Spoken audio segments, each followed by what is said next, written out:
네, 안녕하십니까. 시선 파트너즈 이세윤입니다.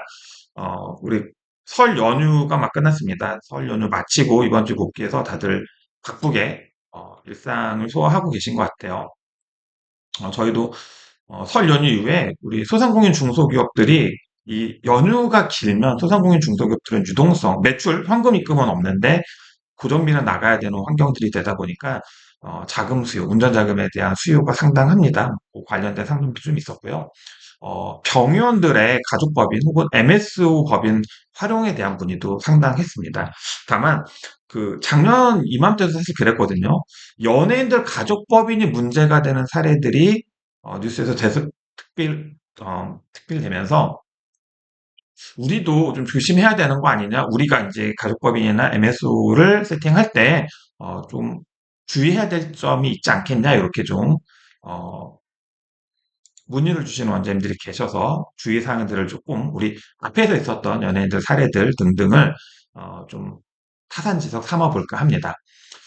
최근 병영 가족법인 혹은 MSO 법인, 세팅을 문의하시는 원장님들이 우리 연예인들 가족법인, 특히 최근 보도된 연예인들 가족법인과 어, 그 사례에서 우리가 주의점들을 좀 뽑아내 본다라고 하면 첫 번째, 우리 항상 강조해서 말씀드리는 건 뭐냐면 실체가 없는 페이퍼 컴퍼니를 만들어서 그 페이퍼 컴퍼니로 병원 원장님들의 병원 사업소득 혹은 종합소득을 어떻게 한번 줄여보겠다라는 접근은 안 먹힙니다.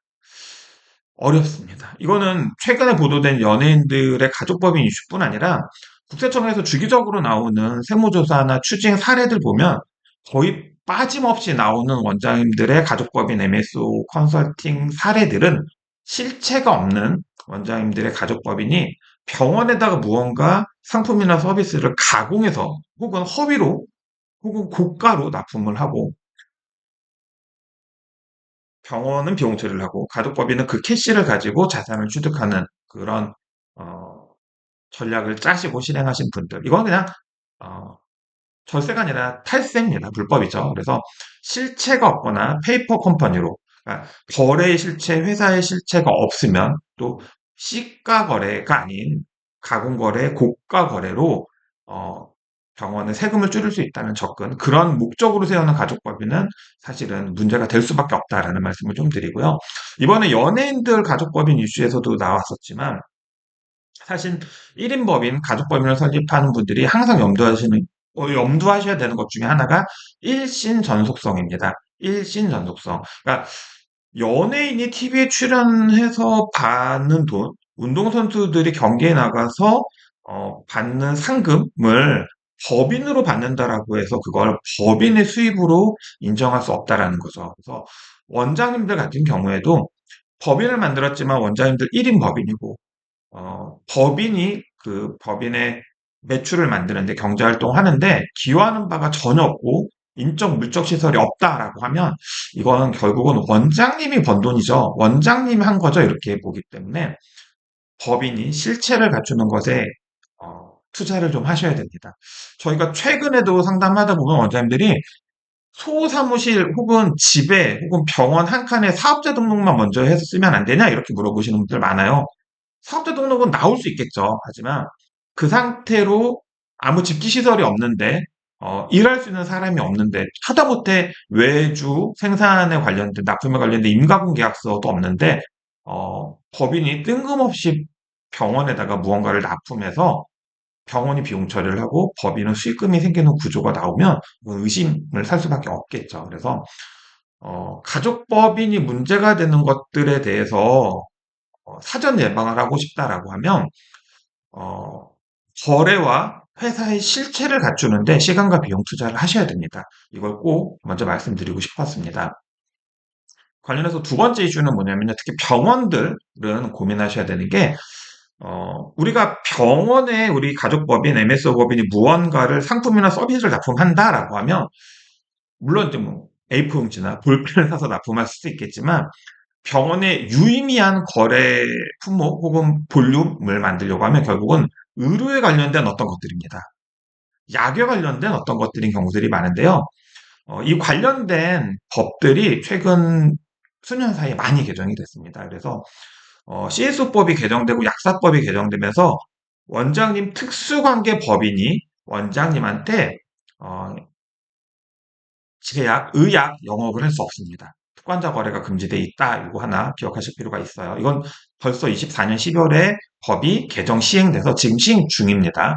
그리고 작년 12월 30일에 개정된 의료기기법에 따라 의료기기 유통, 임대, 수리, 수입업체는 특수관계에 있는 병원에 납품할 수 없습니다.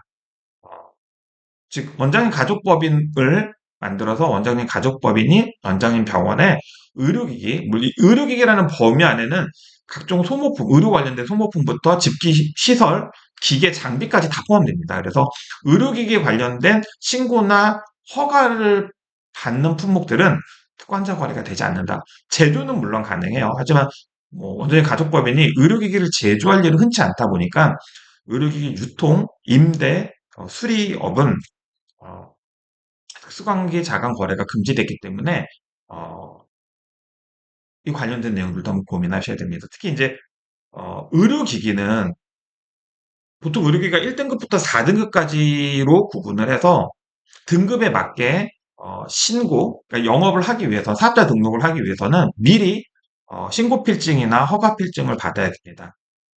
이 과정에서 생각보다 많은 시설이라든가 인력에 대한 심사들을 받아야 되고 그렇게 해서 사업자 등록에 업종을 하나 추가하는 것으로 끝나는 게 아니라 생산 실적에 대해서 계속해서 매월 이렇게 보고해야 되는 시스템을 또 세팅하고 신고해야 되는 의무들이 있고요. 그 관련된 관리자들은 또 법정 의무교육 기술을 해야 되는 이슈들이 매년 발생합니다. 그래서 의료기기 관련된 비즈니스는 사실은 실제로 사세 확장을 목적으로 하는 경우가 아니다라고 하면 배보다 배꼽이 훨씬 클 수도 있고요. 생각보다 많은 원장님들이 아이디어는 내시지만 실현시키지 못하는 분야 중에 하나고 인허가에 대한 이해가 부족해서 인허가 없이 그 관련된 품목들을 취급하시다가 경쟁업체라든가 누군가의 신고로 인해서 무허가 의료기기 유통으로 이제 처벌받는 분들도 굉장히 많이 늘고 있어서 최근에 개정된 약사법 의료기기법상 어, 의약 제약 의료기기 관련된 유통 영업은 특관자가 할 수 없다. 특관자 거래 금지돼 있다. 이해를 하실 필요가 있어요.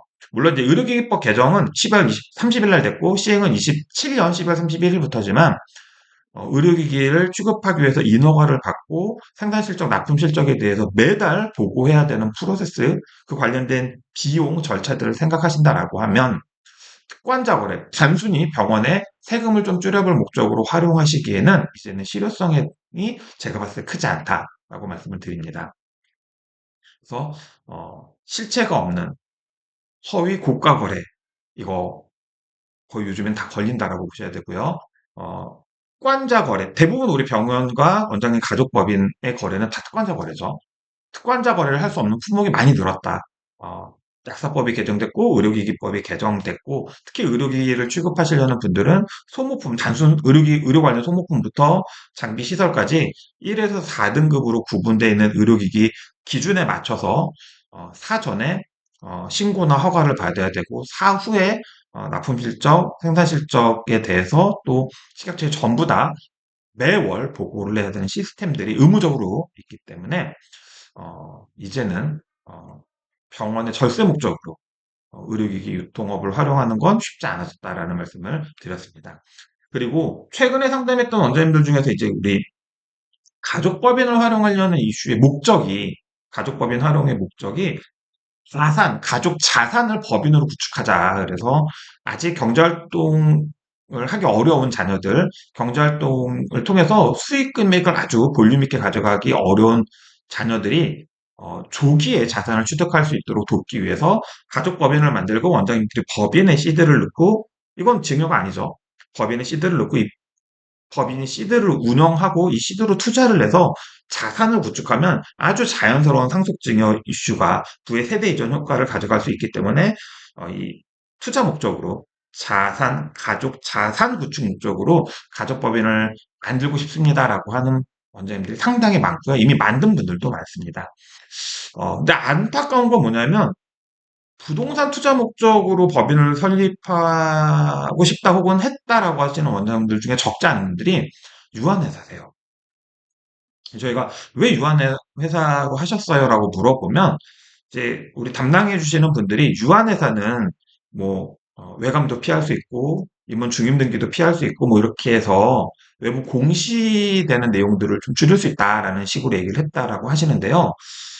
이번에 연예인 그 아이돌 출신 배우가 가족법인이 이슈가 된 내용 중에 하나가 요거였죠. 유한책임회사.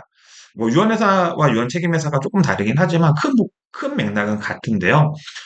어, 유한회사가 외감을 피할 수 있는 것과 그러니 탈법 불법적인 일을 해도 되는 건 다른 거예요.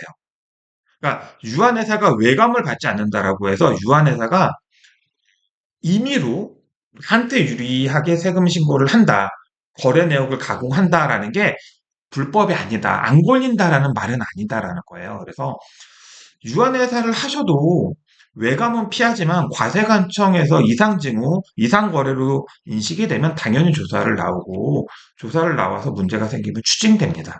그래서 많은 분들이 너무 이거를 왜곡돼서 인식하고 계신데요. 유한회사가 좋다 나쁘다 이게 아니라 유한회사를 활용하려는 목적에 맞게 그걸 정확하게 이해하고 활용하셔야지 유한회사로 하니까 밖에서 우리 사업을 볼 수 없고 우리 거래 내역들을 볼 수 없으니 그 안에서 우리가 조금 그레이하게 영업을 해도 자금을 움직여도 되지 않을까? 이건 아니다라는 겁니다. 과세관청이 그렇게 호락호락하게 두지 않습니다. 이걸 하나 기억하셨으면 좋을 것 같고요.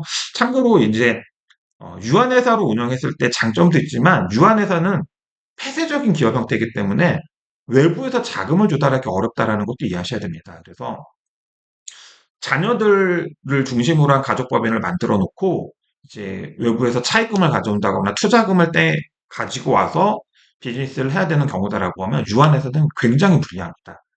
어, 오히려 할 수만 있다라고 하면 주식회사로 외부 투자를 최대한 활용해서 회사의 볼륨을 키워놓고 회사가 어느 정도 자산 구축이 완료된 이후에 주식회사에서 유한회사로 조직 변경하는 건 가능합니다. 이건 어렵지 않아요. 근데 지금 중요한 건 뭐냐면 유한회사로 만들어 놓고 이걸 다시 주식회사로 바꾸려고 하면 현실적으로 잘 안 됩니다.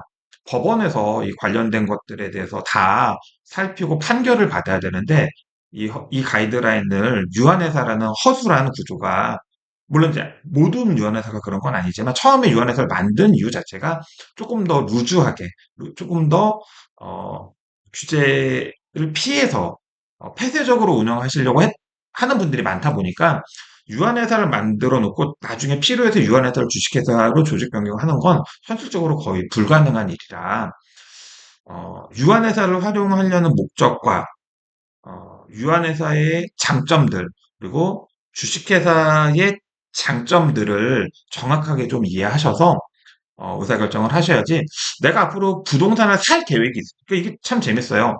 부동산을 이미 매입해서 뭐 몇백억짜리 부동산이 있으니 이걸로 유한회사를 세팅한다라고 하면 그래도 좀 고개가 끄덕끄덕여지는데 아직 부동산을 사지도 않았어요. 앞으로 살 계획이니 유한회사로 시작하시는 분들이 너무 많아서 유한회사로 만들어 놓고 활용을 못 하시거나 유한회사기 때문에 받는 페널티들을 사후적으로 인식하셔서 아씨 이럴 줄 알았으면 안 했지 이렇게 얘기하시는 분들도 굉장히 많아서 뭐 미리 말씀드렸습니다.